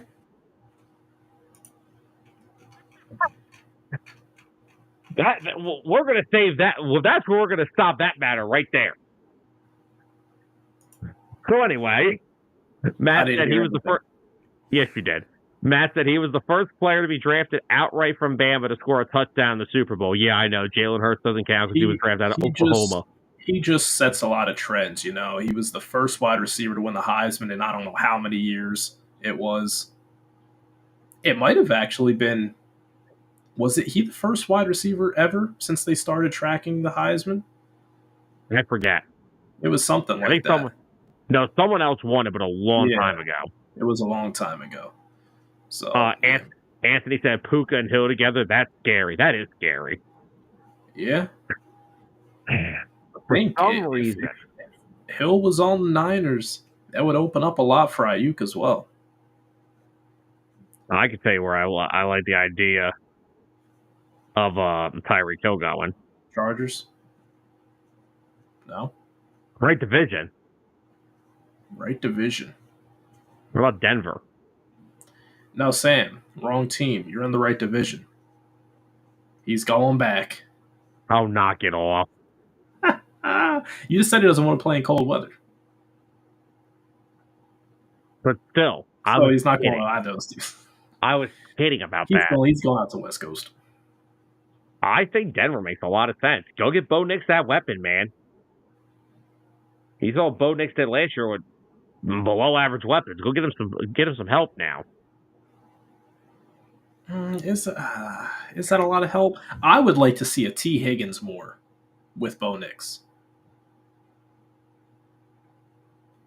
I'm sorry. Did you just say to me, is that enough help for a guy whose number one wide receiver last year was Cortland Sutton?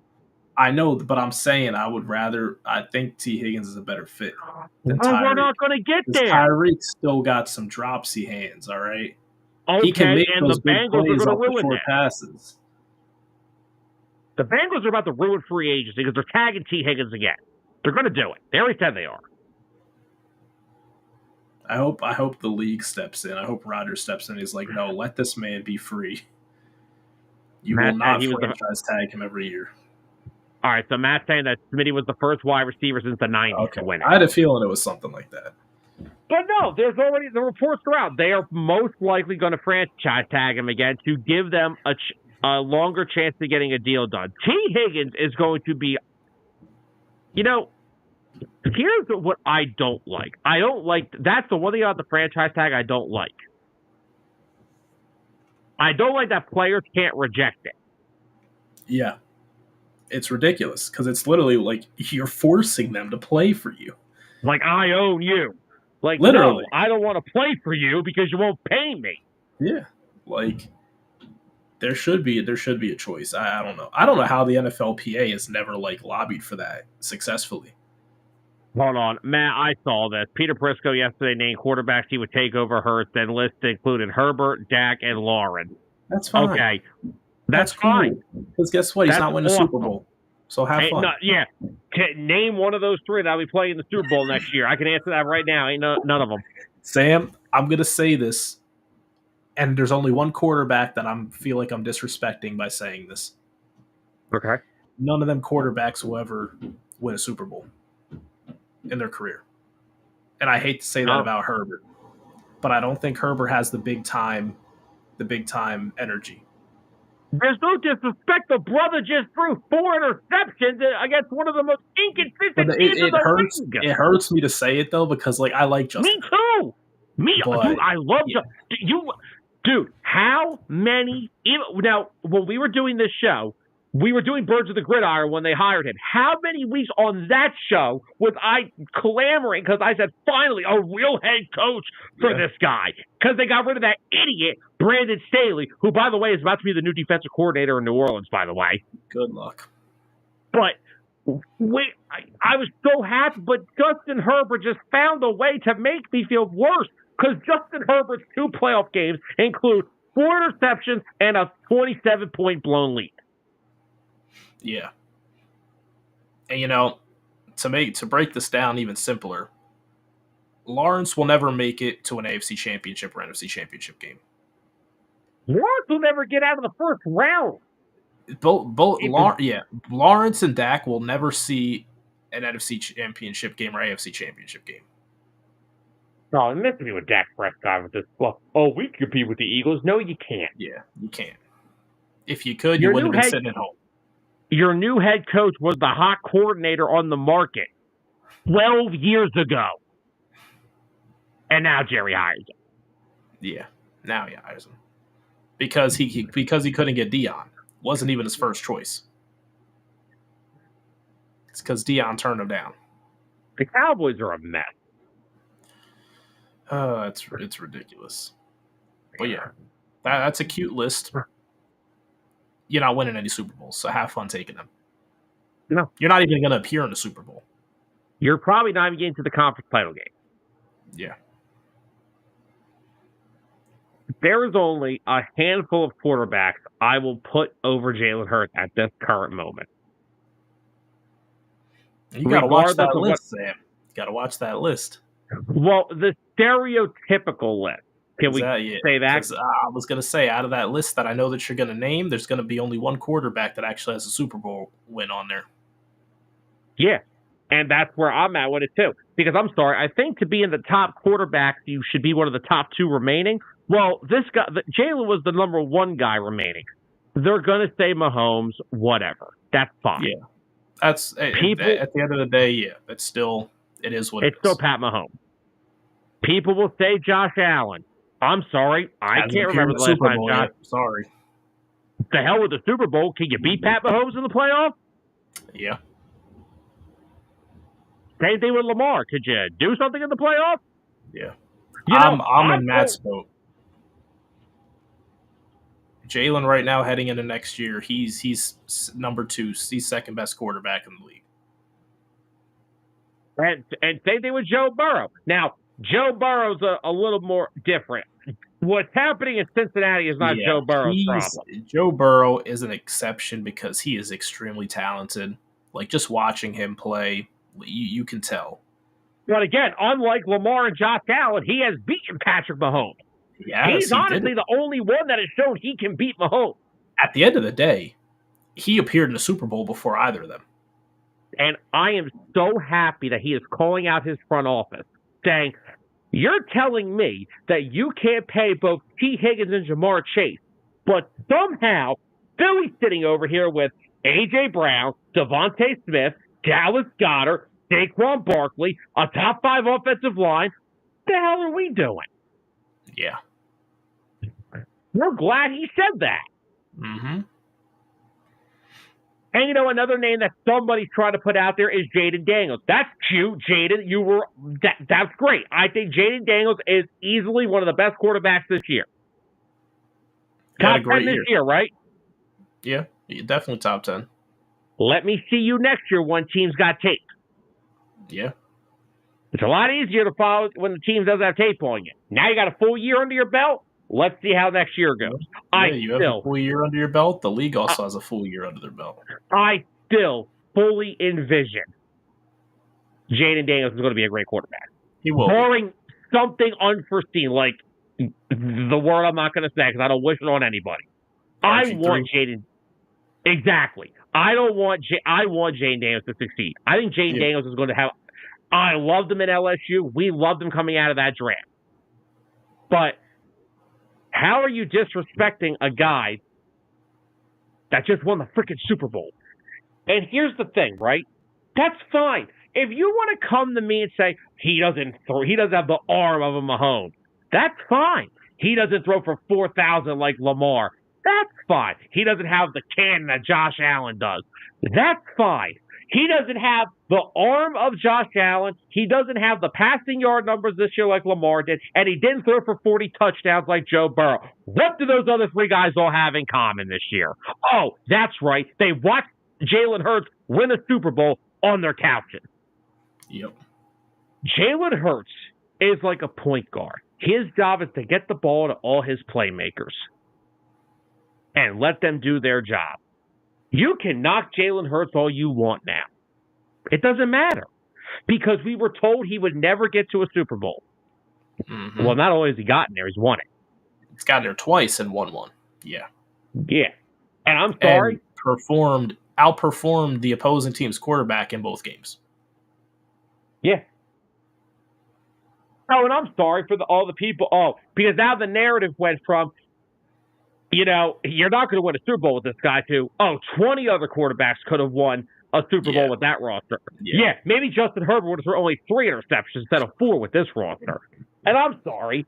I'm supposed to feel bad about this? When Jalen Hurts entered the league, his supporting cast was Dallas Goedert, rookie Devontae Smith, Miles Sanders, and Jalen freaking Reagor. Am I supposed to feel bad?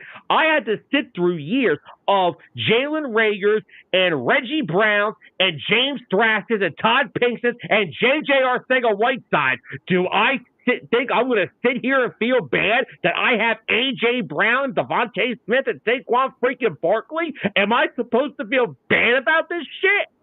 J.J. Arcega-Whiteside. Am I supposed to feel bad about this?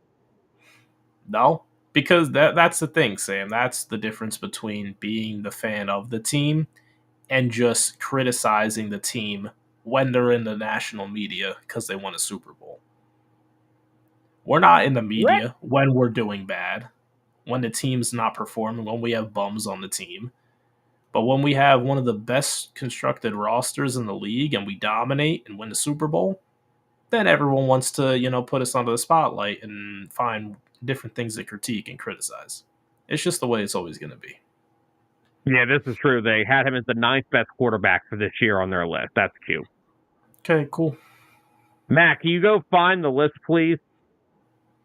I want to see who's in front of him. I know 4 of them. I want to know the other 3. Anthony said Derek Carr has no interest in taking a pay cut to remain in New Orleans. Man, I'll drop him like a $5.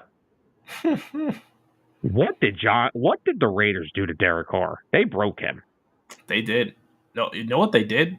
They broke his heart. He wanted to retire a Raider. And they said, we don't want you. Honestly. And look at where they're at now. It wasn't Derek Carr's fault.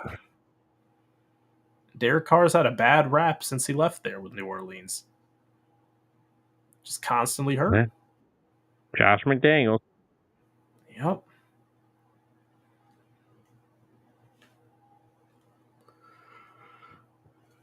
Gotta love it. Wait a minute.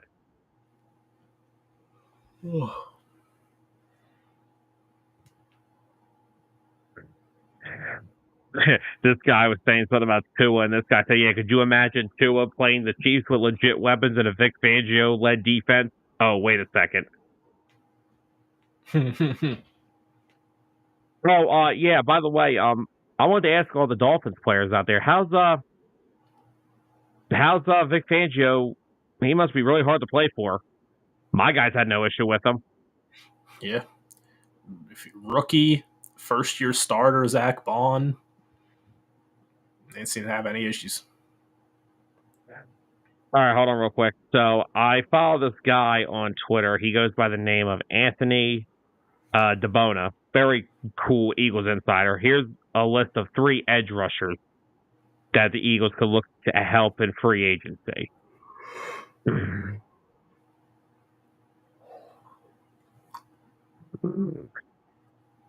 Let me see where. All right. Did he not name any of these guys? All right, here we go. All right, so the 3 names that he has in here are Khalil Mack, Baron Browning from the Broncos, and Azeez Ojulari from the Giants.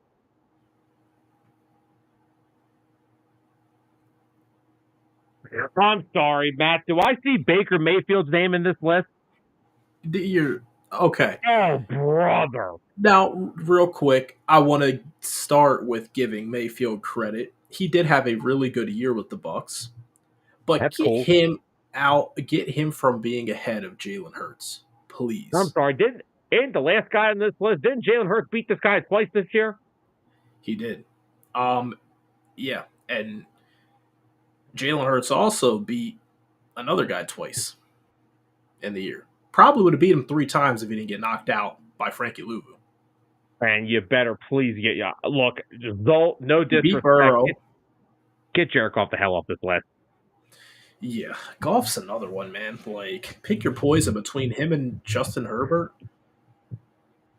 This is what I mean. We clamor for these guys that have flashy numbers, but they'll lose a playoff game to Jaden Daniels. And no disrespect to Jaden Daniels, Anthony. Yeah. Like, Jared Goff literally turned the ball over 4 times in that game, and he is still clamored as a great quarterback. Jalen Hurts beats the Commanders to go to the Super Bowl, beats Pat Mahomes, still gets scrutinized for it. Yep. I can't stand it. Let's run down the list. Beats Jordan Love. Beats Matthew Stafford. Twice. Beats Jaden Daniels. Twice. Then beats Patrick Mahomes. Like, he wasn't going up against some bums. Wait, actually, if I'm not mistaken, didn't he beat Lamar Jackson and Joe Burrow in their own stadiums this year? Oh, wow. I forgot about Lamar. I forgot about when we played them. I'm sorry. Didn't he blow Joe Burrow out by 20 in his own building? I'm sorry. Didn't the Bills come here last year when we had a dog shit defense and Jalen Hurts defeated Josh Allen in a shootout? Yep. Hurts got the game to overtime and they walked off in overtime. He walked them off in overtime. Yeah, exactly. It was like a 20-yard rushing touchdown. You know, Jalen Hurts, more and more you think about it, is more impressive what he did last year, carrying the worst defense in the league to the playoffs. Yeah. You know, at the end of the day, let people just keep disrespecting them. It fuels them. And guess what? They don't care about it. Now, I hate to throw this out there. No disrespect. This isn't Carson Wentz. He's not going to let the outside noise get to him. Nope. None of them cares. The guy didn't break character when they won the Super Bowl. He didn't break character at the parade.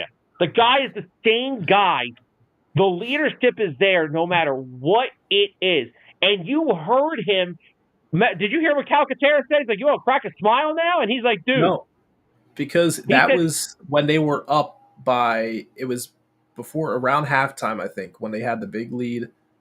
And then they asked him, they were like, man, why aren't you smiling? He said, game's not over yet. Not only that, did you hear what he said to Calcaterra? He said, Super Bowl 57 changed my soul. I did see that, yeah. Did you hear what he said about his phone wallpaper? Mm-hmm. It's still the one of... This ain't enough. He don't want one. He ain't going to be he is not going to be satisfied with this for a while. And look, I am sick and tired of doing this. I'm going to end, this is where I'm ending my comments for the night. Real quick, speaking of comments, let me just get to Matt's most recent one. Hurts since 2023, beat Mahomes twice. Yeah, went on the road in Arrowhead and did that last year.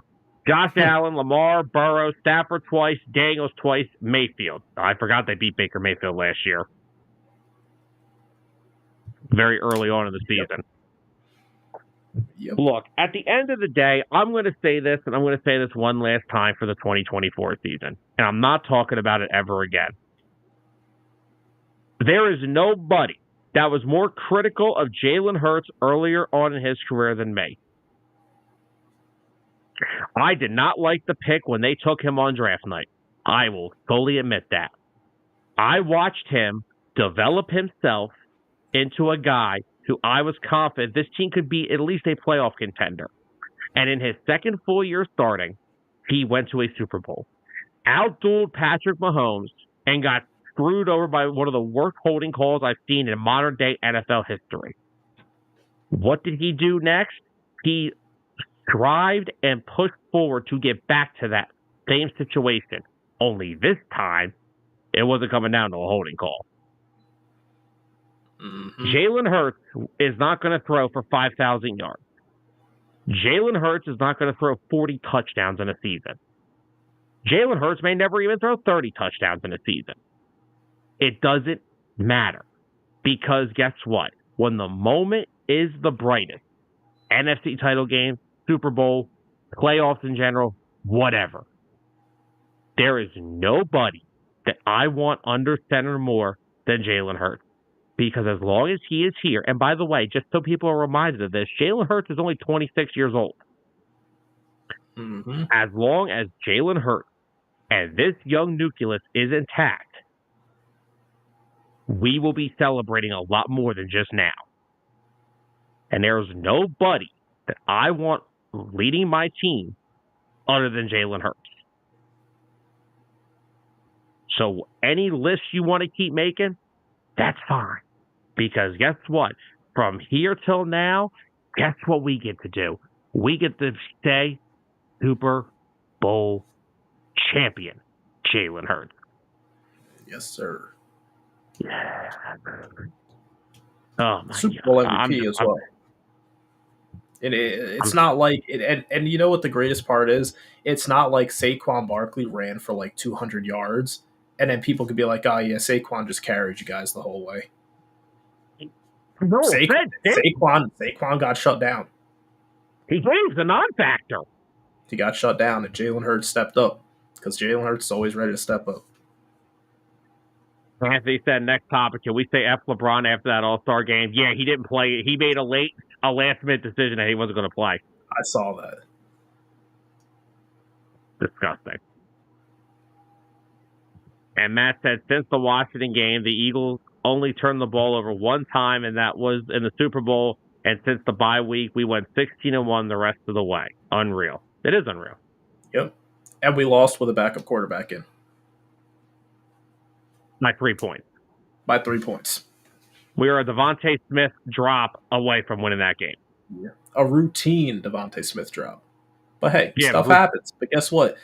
That drop, that was never going to make or break a Super Bowl season. No. At the end of the day, nothing else matters. All I know is that I can't wait for March and free agency kicks off. I'm excited. It's going to be abso-freaking-lutely crazy. Because my number one on my priority list that I will be so excited, Zach Bond re-signs with the Philadelphia Eagles. I care about nothing else but that. I would like to keep the other two as well. I would like to keep Becton and Milton. But the one name that I need to see is Zach Bond. Because I agree. Vic Fangio needs his middle linebacker, his commander in the middle of that defense. And with how much Dean does get injured, you can't trust him to be that next guy up. I could trust him to be behind him and play as a co-star with him, but I can't trust him to be that number one guy. Not to mention, we're entering the final season of Dean's contract, and then you got to ask yourself, do you want to extend him? We know the talent's there, but can you be there for me the whole year? Yeah, and so far it's only he been almost did it, man. He almost did. I Thought hate it was Tucker going to be Kraft. the year. It's not his. It's not Tucker Kraft's fault. Yeah. It's such a heartbreaker. It was such a heartbreaker to see him go down like that. But, sir, we've hit the 2-hour mark. Do you have anything else you want to talk about tonight? I think that's about it. Just getting prepped for free agency. And Matt has one last comment for the road. Oh, Super Bowl champs, baby. And, I love still just being able to wear the Super Bowl 52 one, because people think about it. If you get the new jersey, the new patch, people might be like, "Oh, you're a front runner." You wear this, there's no front running. We were here. We were waiting for another. That's a good question why we're on the show right now. When did your Eagles fandom kick in full time for you? LaShawn McCoy, McNabb. So the end of McNabb, start of pretty much. Yeah, pretty much. It was that transition period. Mine came. I talk about 2004 and 2003. I was a puppy. I was a young pup. Carol said, "That's right. Let's go, Carol." Oh yeah, one of our favorite Eagle fans. We love you, Carol. Mine came in 2008. I was part of that whole team that made the late push, beat Dallas 44-6 on the final day, went on, beat the Vikings, beat the Giants, got to the NFC title game. Thank you, Kurt Warner. That's when I started to kick into it. Then, after 2009, Donovan gets traded. Michael Vick comes in. Michael Vick was my first Eagles jersey. I got in trouble for wearing that jersey to school multiple times. That's ridiculous. Huh? Oh, yes. Matt was an Eagles fan back when the horse and buggies were still a thing. Oh, no, Matt. Matt can't let that one slide.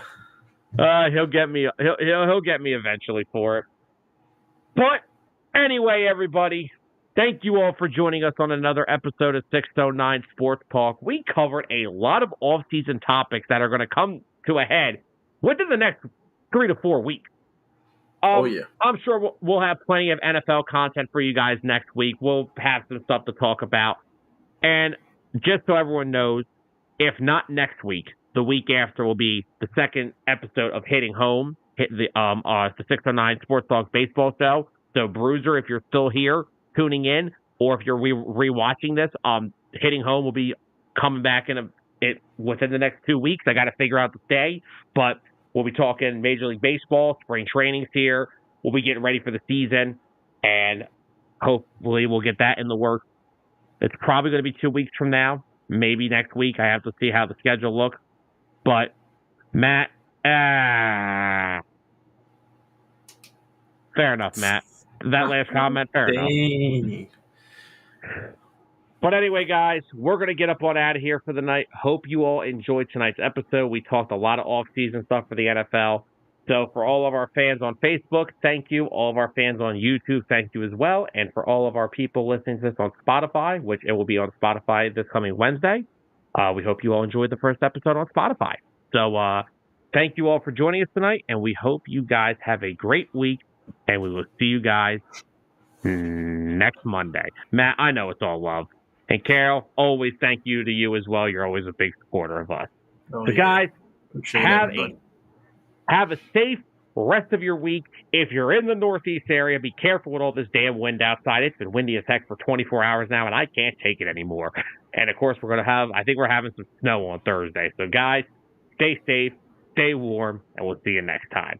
For Tyler Adams, I'm Sam Nelson. Good night, everybody.